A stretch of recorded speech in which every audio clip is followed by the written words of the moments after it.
After the ascent with the SRT, the climber makes a switch to the DRT.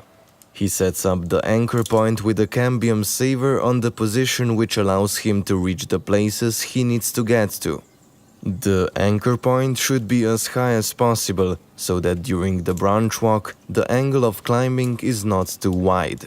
The anchor point should be on the safest spots possible, preferably around the trunk or a bigger branch. The descent on the DRT should be a straight line towards the place he wants to reach. The descent should not be too fast, but smooth. If he notices that the line is not in the right direction, he has to manipulate the rope to the right side of the branch so that in case of emergency, he is able to react quickly. Attention! While moving towards the edge of the tree crown, he has to make sure that the climbing line is tightened all the time, which gives him balance and does not overload the branch.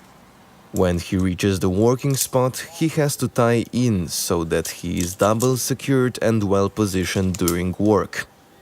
The lanyard and the climbing line should not be on the same position. When the climber is in a stable work position, he carefully takes the saw. While cutting, both hands are placed on the saw.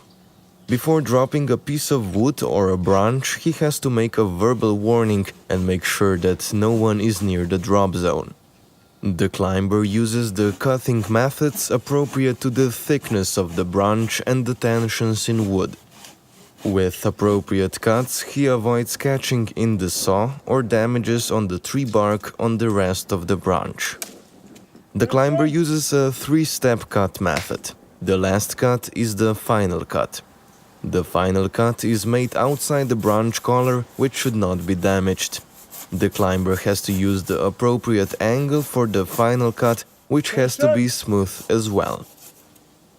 When he is done, he carefully puts the saw back. He unties the lanyard and carefully gets back to the trunk. After the pruning, he has to remove all cut branches from the crown and descend the tree.